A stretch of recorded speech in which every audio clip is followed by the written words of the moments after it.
Developing a power base is essential for freedom from this reality.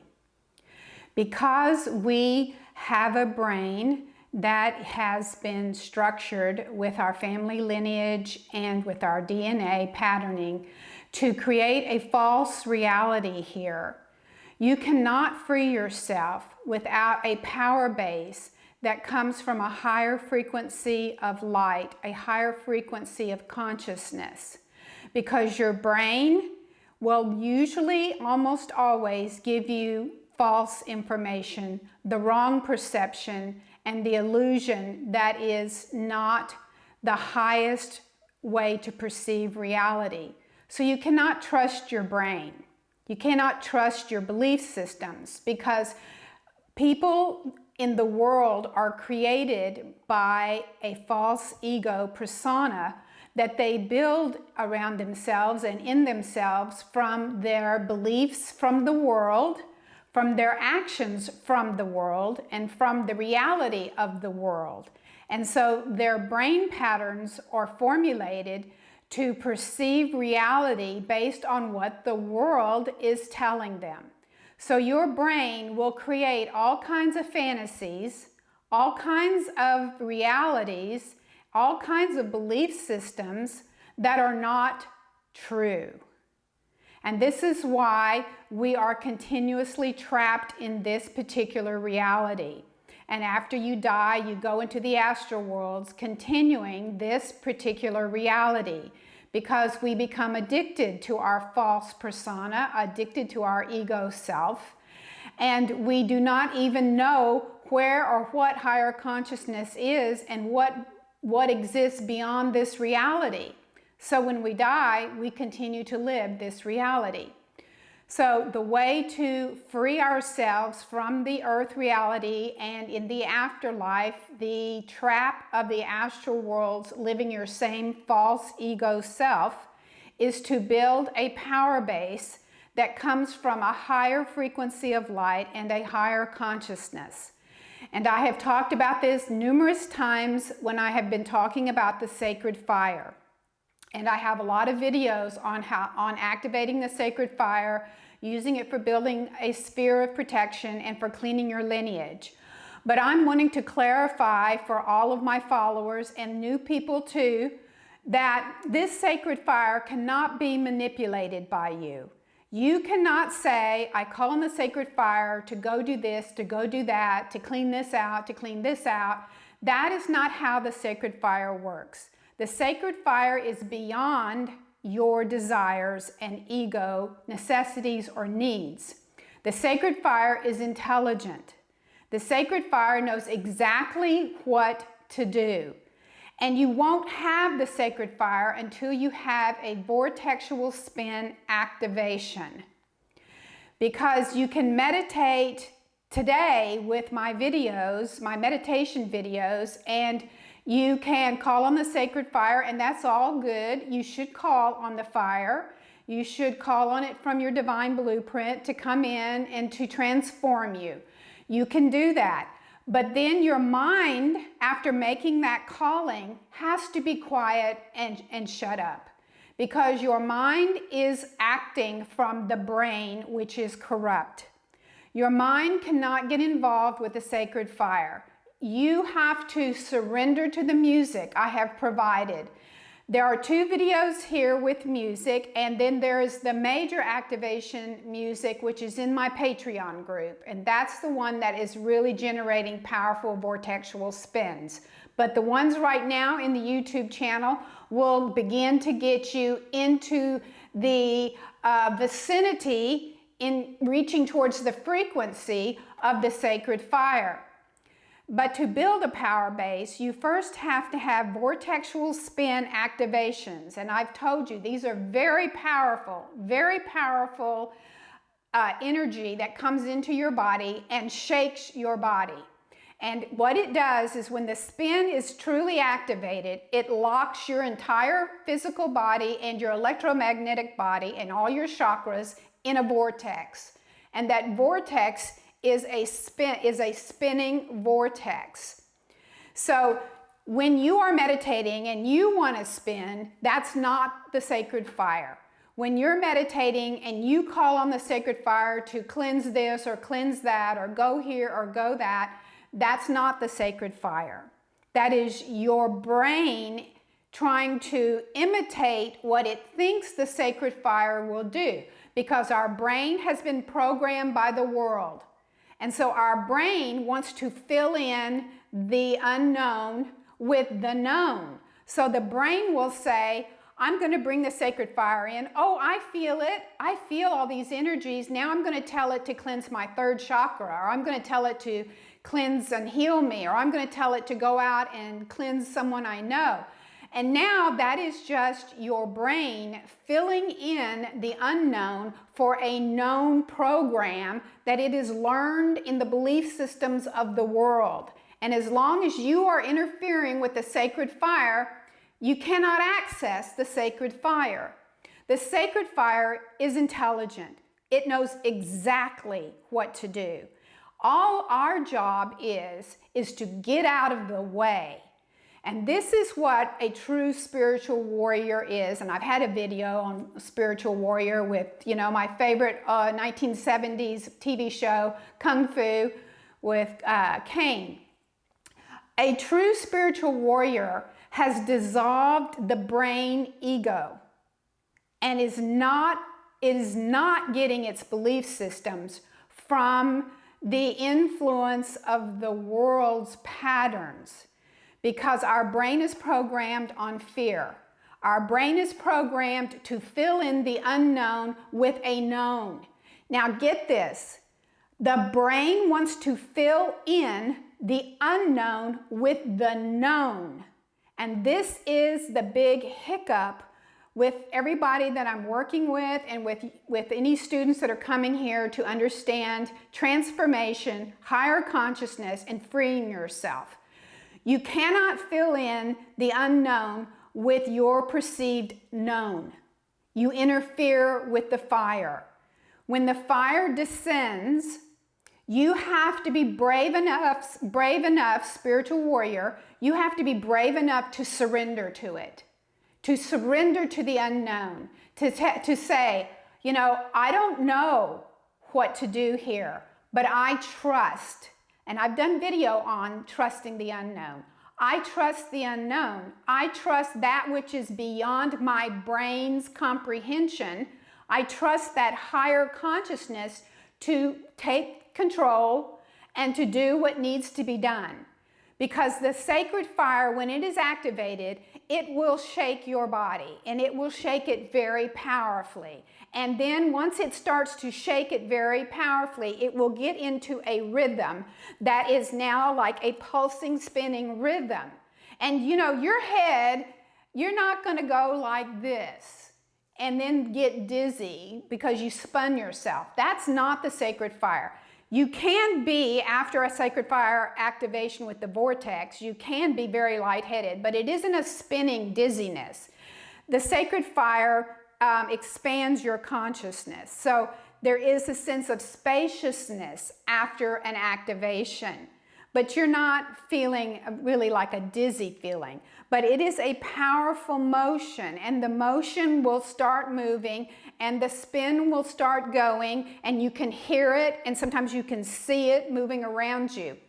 Now, these vortexual spins, they are coming in from a very high frequency. So when they come into third density matter and into our electromagnetic field, it's a high frequency meeting with a low frequency. There is friction. This is a little resistance, but this is nothing to worry about. It's just that the higher frequencies are coming in, and the body and the brain and the chakras and the electromagnetic system, which is out here, it's all adjusting itself to the higher frequency. It has to absorb it and integrate it and process it. And you don't just have one vortexual spin, but you have a vortexual spin session, and then you have to spend your time meditating in the sacred fire with the energy you've been given, with no manipulation, absorbing it in quiet stillness and letting it pulsate through you doing what it wants to do.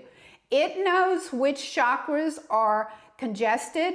It knows where your entity attachments are. It knows how to build a sphere of protection, and it knows how to clean your lineage. Now, once you begin to do this, and it takes a while to have a vortexual spin activation, but when you finally do, then you will have a series of them your whole life. I've been working with this fire in the vortexual spin level for over 30 years. I know it well, and I know what it does and what it doesn't do. And I know when people are trying to control it and manipulate something that their brain is telling them, I don't know the unknown, let me fill it in. So you need to be careful when you're meditating that you do not fill in the unknown with your human ego known, because that's what's interfering with the fire. Now, I have told, maybe in a video in the past, I've done so many videos, but I have told that I have done healing with the sacred fire. And I think this was in my book, but I may have put it in a video, but I'm going to say something about it now. One of the ones that I brought up was where I had a friend who was dying of cancer and had gone into a coma. And they did a lot of treatments, and it was basically left into his hands to decide whether he was going to go or stay. And so I went to visit him. They called in this man's wife's pastor to come because it looked like the end. And when she and the pastor stepped out of the room to talk about it, I went over to this friend of mine and I put my hand on him. And you don't even have to put your hands on a person to heal them, number one. And you don't have to know what's wrong with them, and you don't have to direct the fire or tell the fire what to do. But at this point, because of my love for him, I just put my hand on him to comfort him, and I put it like on his chest. But what I said is, I asked the sacred fire to do something. This was what I did. This was a long time ago, probably 15, 20 years ago, 15 years ago or more. And I just stood there. And I allowed the sacred fire to pour through me and to do whatever it was going to do. And I had no idea what it did. And when the energy through me stopped, I just simply, at that point, said goodbye and left. And then I had no idea what it would do, because I didn't ask that it heal him or that it wake him up.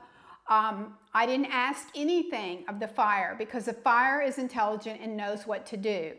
So that shortly after I left, he woke up, he sat up, and he asked for some ice cream.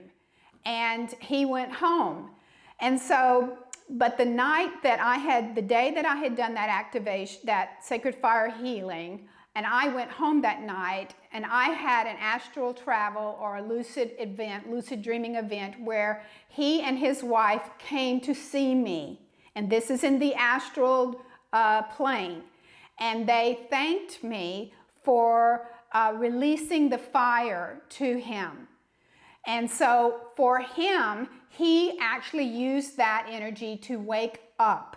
But he could have used that energy, had the fire determined it, to pass over in a more higher vibration into a more possible higher vibration in the astral world. So that fire was given to him for his highest good. That's how it works with healing. And when we work with the lineage, we work the same way. We release the fire and we take it through our lineage. I've done a video on the lineage in our Patreon group. And we send it back through our lineage. And when we do the sphere, we allow the sacred fire to come in and radiate out from us, building the sphere 8 feet in diameter and thickening the walls. Now, you can do that with your mind, just like you can do affirmations every morning. I am abundant, I am healing. Affirmations, you can fill in the unknown with your known little programs, and you can build a pyramid, and you can go back and clean your lineage, and you can do everything. But this is all the mind working with what it knows.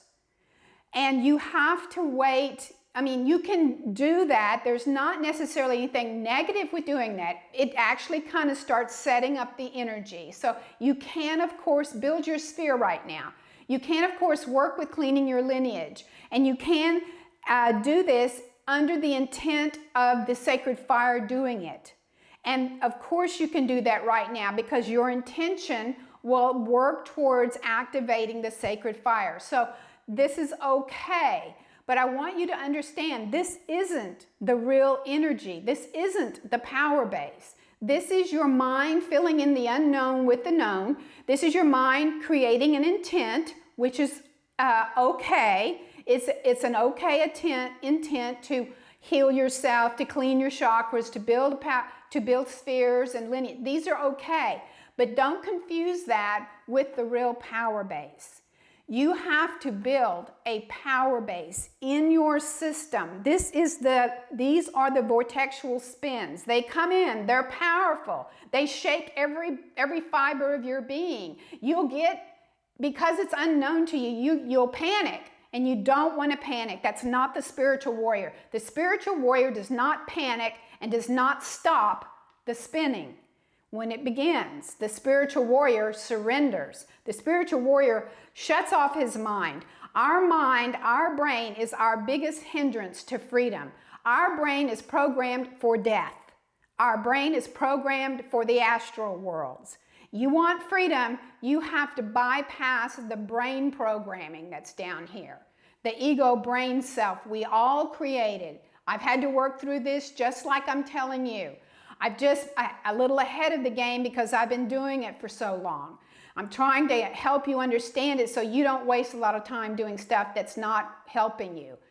The best way to help you to build a power base is in your meditations. Once you call on the sacred fire, is to sit and be still, to quiet the mind. And this is where I go back to the spiritual warrior and my Kung Fu TV show I like so much. Cain knew to be quiet, to be still, because the monkey mind will want to fill in all the details. And we have to eliminate the monkey mind. This is why there is music in my Sacred Fire meditations here in the YouTube channel. Just listen to the music and listen. I do say a few words in those two videos. Listen to that, listen to the music, have no expectation. Don't interfere with what's going on. Even if your body wants to move naturally, it's okay. Let it move. Let it do whatever it wants to do. But don't be very careful that your mind is not trying to fill in the unknown with the known. Well, these are vortexual spins. Well, maybe I should be spinning. So your mind will pacify you by spinning. Okay? Now, that's not the sacred fire spin. But is it negative? It's not a negative. It's part of your body moving. Just understand that your mind tries to fill in the unknown with the known every moment of your life. And to be a spiritual warrior and to move into higher consciousness and to free ourselves from this reality and to move out into the stars, of which we are capable of doing, we have to live every moment in the unknown. I've done a video on that, but I'm going to say it here again. We have to accept the unknown as our life. We have to, every single moment, live in the unknown. Not fill in what we don't understand with some program from the world. So this is a big issue. Work on this idea, even outside of meditation. Work on this idea in your daily life. Because we get up and 80–90% of our day is done unconscious, totally unconscious. You get up, you brush your teeth, you get up, you have your coffee, you get up, you put your clothes on, you get up, you go to work, you get up, you go to school with the kids. I mean, it's all just an unconscious programming. And so most of your day is unconsciously done. So there again, the brain is filling in the known with the familiar known. And the warrior lives in the unknown. It does not want the known. The known is a trap. So higher consciousness is always living in the unknown. And that's my message for you today, friends. And I will see you again in the next video. Thank you.